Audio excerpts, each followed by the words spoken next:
Okay, so in this video we're gonna put the trigger box back together. I have everything laid out, hopefully you can see it. So we're just gonna start with the valve knocker. Spring is already in there. So you want to take the pin, insert the smaller end first. Put this piece in like this. Try to align that best you can and hold it like that. Insert the bigger end here, and that should hold itself together. We're going to want to put the spring in this indent like that, and put other end in that hole.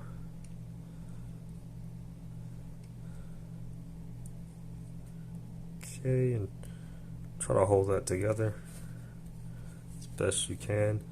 Then we're gonna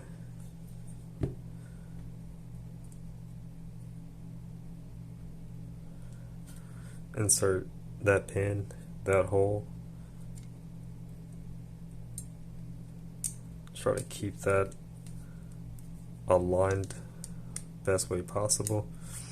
We're going to turn it around. These screws are all the same length and they can go in any hole with one exception. One of the screws is shaved from the factory. This one. Make sure you put this screw in that hole, so we'll start with that one.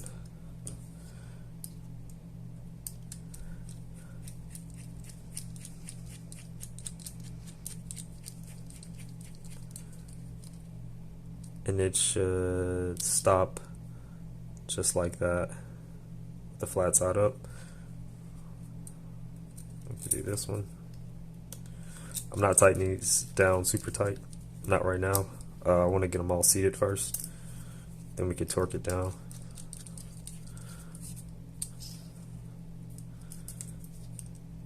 There's also no reason to add Loctite to these screws.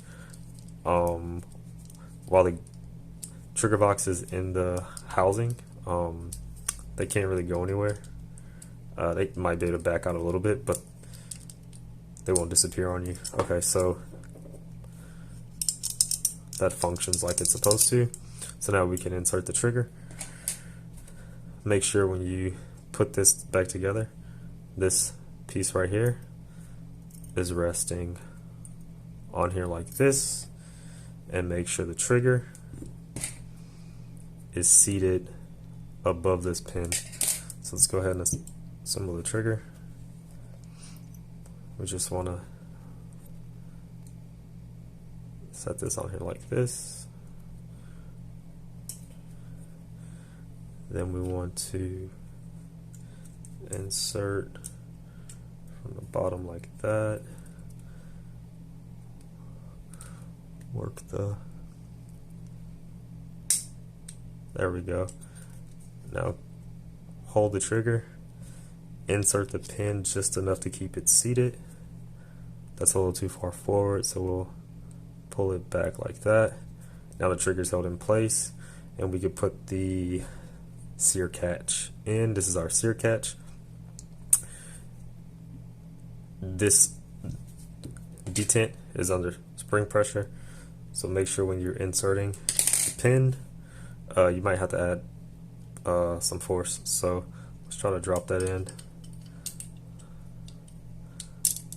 Alright, and it should seat just like that. Let's try to turn it around.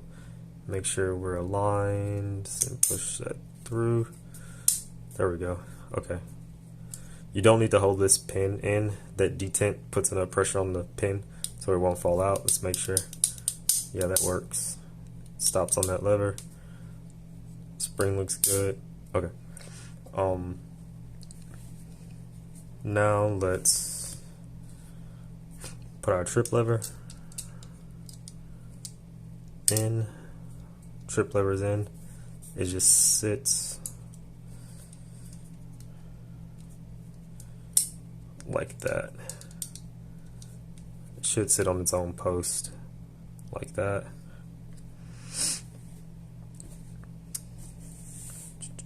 Last is the hammer. This is probably the hardest part. When you are inserting the hammer spring, this is a narrow end. The back end is flared. The later trigger box comes with a cap insert right there. This one doesn't have it. Instead, the spring is flared, so make sure the flared end goes in that hole. If you put it backwards, the spring will shoot out the back, come down here, and the trigger won't have enough pressure to strike the valve on the magazine. So the easiest way to do this is to put this on, push it as far back as you can. It is slippery, it's not going to want to stay. Take some pliers, hold it at an angle like that, make sure the hammer's forward, try to hold the valve knocker forward like this, insert the back of the pin as far as you can into this hole,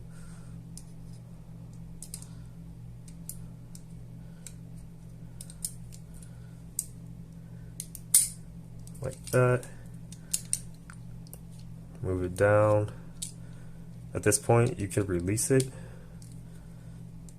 and then we're going to try to insert the pin in here. There we go. Okay, we can release that. Okay, so this is in. The last thing we need to install is the sear. Here's our roller sear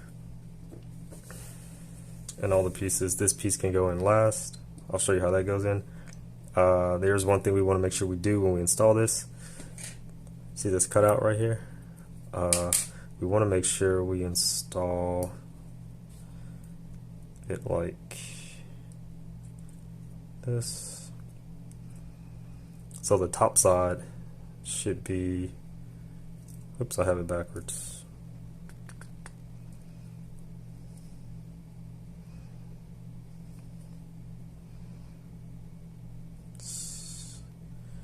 Did I put it in backwards again? I think so. Yeah, there we go. So see how this side is lower, this side is higher? That should correspond with this cutout right here. So we're gonna go forward like this.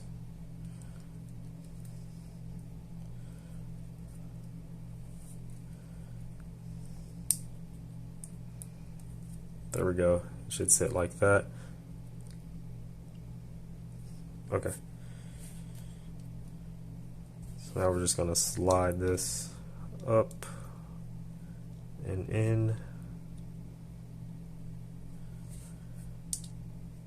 That should go in pretty easy. Make sure you hold it. There's not enough force on this pin to keep it in place. It will slide out and the roller sear will fall out. So just make sure you hold it like this. I'm going to turn it upside down. Pop this part up, and then we could just install this pin here.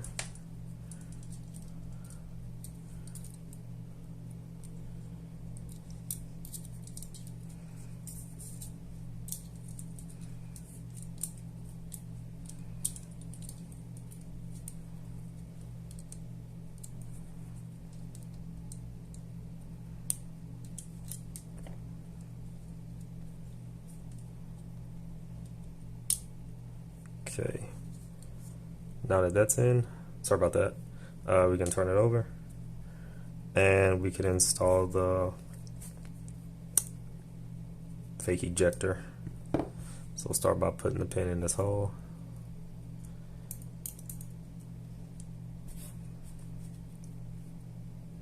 Put the blocker in. Make sure this part goes down like that.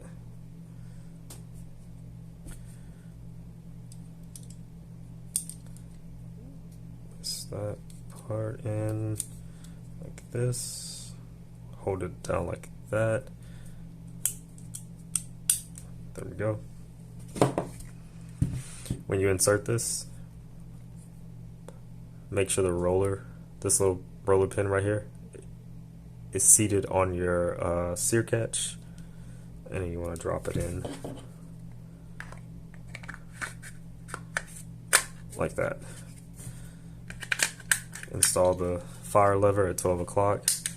Now it's locked in. So nothing,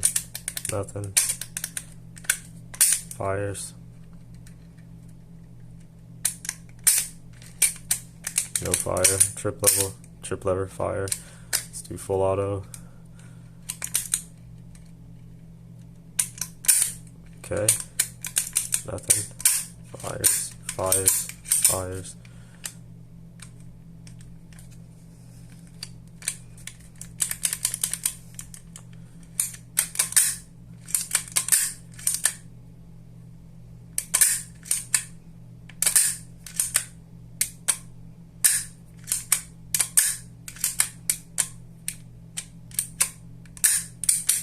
Alright, it works.